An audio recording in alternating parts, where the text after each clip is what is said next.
অনেক মাস পরে আমি একটা বাংলা নাটকের রিভিউ নিয়ে চলে এসেছি তোমাদের সাথে শেয়ার করতে। So hello friends, welcome to my channel সুপ্রকি বাণী। এখন আমি যে বাংলা নাটক নিয়ে কথা বলবো তার নাম হলো অ্যাক্সিডেন্টাল ব্রেকআপ, যেটা 2 সপ্তাহ আগে পডকাস্ট হয়ে গেছে হিয়া এন্টারটেনমেন্ট বলে একটি ইউটিউব চ্যানেলে। তো এই নাটকটির ডিরেক্টর হচ্ছে মাহমুদুর রহমান হিম। এখানে কাস্টিং এ আছে জিওল ফারুক অপূর্ব, তানজিন তিশা সহ আরো অনেকে। তো কেমন লাগলো আমার এই নাটকটি সবকিছু সম্পর্কে তোমার সাথে শেয়ার করবো। So I are be waiting for, let's start with the video. তো নাটকটির ডিউরেশন হচ্ছে 36 মিনিটের কাছাকাছি, খুবই ছোট একটি নাটক। এবং নাটকটির গল্পটার থটটা আমার সব থেকে বেশি পছন্দ হয়েছে। তো ছোট্ট করে গল্পটা বলা যায়, গল্পটা হচ্ছে একটি আরজের চরিত্রকে ঘিরে, যে চরিত্রটা প্লে করছে তানজিন তিশা। আরজে অর্থাৎ রেডিও জকি। তো এই প্রফেশনে সে আছে এবং গল্পটা শুরু হয়েছে তাকে কেন্দ্র করে যে সে একটা শো হোস্ট করছে, যেখানে সে লোকেদের সাথে ইন্টারাকশনও করে এবং গানও শোনায়। তো তার একটি পার্টনার আছে, যে চরিত্রটি ব্যক্তিটি প্লে করছে তার নাম আমি জানি না। তার সাথে তার ভীষণ একটা ভালোই সম্পর্ক। কোথাও না কোথাও তার একটা অভিমান আছে যে সে তাকে সেইভাবে টাইম দেয় না, বিকজ সে ভীষণ ব্যস্ত নিজের কাজের মধ্যে। তো একটি লিসনার তাকে ফোন করে এবং তাকে অ্যাডমায়ার করে যে সে তার ফ্যান, এবং তার থেকে একটি সাজেশন চায় বা হেল্প চায় তার নিজের একটা প্রবলেমের জন্য। এবং সেই হেল্পটা, অ্যাডভাইস তানজিন তিশার চরিত্রটি দেয়। এবং দেওয়ার পরে এই চরিত্রটি নিজের লাইফে মুভ অন করে। তারপর একটি ব্যক্তি আসে তানজিন তিশার চরিত্রের কাছে, এবং সেই ব্যক্তির চরিত্রে আমরা দেখতে পাচ্ছি অপূর্বকে। তারপর কি হয় তাদের দুজনের লাইফে এবং আলটিমেটলি গিয়ে আমরা কি জানতে পারি সেটা জানার জন্য তোমাদের এই নাটকটি দেখতে হবে। নাটকের গল্পটার মধ্যে শুরু থেকে একটা সাসপেন্স রাখার চেষ্টা করা হয়, যে সাসপেন্সটা যারা তোমরা প্রচুর কাজ দেখে থাকো তোমরা হয়তো সেই সাসপেন্সটাকে একটু হলেও ক্র্যাক করে দিতে পারবে, আমি যেরকম ধরে নিয়েছিলাম। তবে এটাকে যেইভাবে উপস্থাপনা করা হয়, মানে যেইভাবে আমাদের কাছে স্ক্রিন প্লের মাধ্যমে রাখা হয়, সেটা দেখতে আমার ভীষণভাবে ভালো লেগেছে।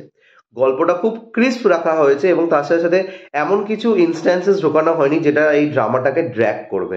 মানে একদম পয়েন্ট টু পয়েন্ট ড্রামাটাকে কন্ডাক্ট করা হয়েছে, যেটা এই নাটকটার সব থেকে পজিটিভ পয়েন্ট। তারপর এখানে যে খুব পাওয়ারফুল অ্যাক্টিং করে দিয়েছে অপূর্বদা বা তানজিন তিশা, আমি সেটা বলবো না। তাদের চরিত্র অনুযায়ী তারা ঠিকঠাক অভিনয় করেছে, এর থেকেও ভালো অভিনয় অনেক চরিত্রতে তারা করে এসছে। তবে এই গল্পটার মধ্যে একটা মরাল ভ্যালু আছে, যেটা কিন্তু তোমাদের ভীষণভাবে অ্যাট্রাক্ট করবে, যেটা আমারও অ্যাট্রাক্ট করেছে। মানে thought of the story is very very important, যেটা খুব সুন্দরভাবে এখানে তুলে ধরেছে। অনেক সময় এরকম হয় যে আমরা কাউকে রোল মডেল হিসেবে ভাবি, কাউকে ভীষণভাবে পছন্দ করি এবং আমরা চেষ্টা করি তাদের মতো নিজেদের লাইফটাকে করা বা তাদেরকে কিছু এমন শেয়ার করা এবং অ্যাডভাইস নেওয়া যেটা নিজেদের ওপর অ্যাপ্লাই করে নিই। কিন্তু আমরা ভুলে যাই যে চট করে নিজের লাইফের প্রবলেম অন্য কাউকে বলে তাদের থেকে অ্যাডভাইস নিয়ে নিজের লাইফের প্রবলেমটা কিন্তু সলভ করা যায় না। নিজের লাইফের প্রবলেম কিন্তু নিজেকেই সলভ করতে হয়। এবং অপর দিকে যে অ্যাডভাইস দিচ্ছে তারও সবসময় ভাবা উচিত যে দুমদাম কাউকে জাজ করা যায় না। এখানে একটা জায়গা আছে যেখানে একটি ব্যক্তিকে তানজিদিনের চরিত্র চেনে না, তা সত্ত্বেও তাকে সে জাজমেন্ট দিয়ে এমনভাবে প্রেজেন্ট করে দেয় যে তার লাইফটা পুরোপুরি চেঞ্জ হয়ে যায়। এবং সেই চেঞ্জের কারণটাই হচ্ছে তানজিন তিশার চরিত্রটি। তুমি যখন একটা রোল মডেল হচ্ছ, বা তুমি যেরকম একটা আরজে বা রেডিও জকি, তোমার তো একটা ফ্যান্ডাম আছে। তো তোমার কিন্তু একটা রেসপন্সিবিলিটি হয়ে থাকে যে সেই ফ্যান্ডামটাকে একটু ভালোভাবে নিয়ে যাওয়া, রাদার দেন তুমি একটা কমেন্ট করে দিলে বা তুমি এমন কিছু বলে দিলে যেটা কিন্তু অপরজনকে ক্ষতি করে দিল, সেটা করা উচিত না। এটার অজান্তেই ক্ষতি হয়েছে গল্পটার মধ্যে যেরকম দেখানো হয়েছে, বাট স্টিল কোথাও না কোথাও সে তো সেই অ্যাডভাইসটা দিয়েছে তাকে। তো সেই অ্যাডভাইসটা আমার মনে হয় পার্সোনালি একটু হলো ভেবে দেওয়া উচিত ছিল। তো সেই জিনিসটা খুব সুন্দরভাবে কিন্তু এই গল্পটার মধ্যে দেখানো হয়েছে। এছাড়া এখানে আদার্স যারা কাস্টিং আছে তাদের কিন্তু সেইভাবে যে রোলটা খুব বেশি আছে সেটা বলবো না, তবে তারা ঠিকঠাকভাবে গল্পটার মধ্যে নিজেদের অভিনয় করে গেছে।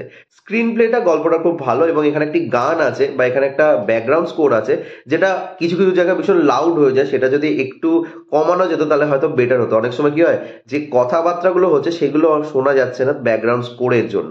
তো সেটা যদি একটু পিচটা লো করা যেত তাহলে হয়তো বেটার হতো। তবে এই নাটকটা কিন্তু খারাপ নয়, মানে নাটকটা দেখতে তোমাদের হয়তো ভালো লাগবে।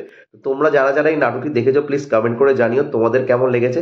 এবং আমার রিভিউটা যদি পছন্দ হয়ে থাকে, don't forget to like, share and subscribe my channel. Till then, stay tuned.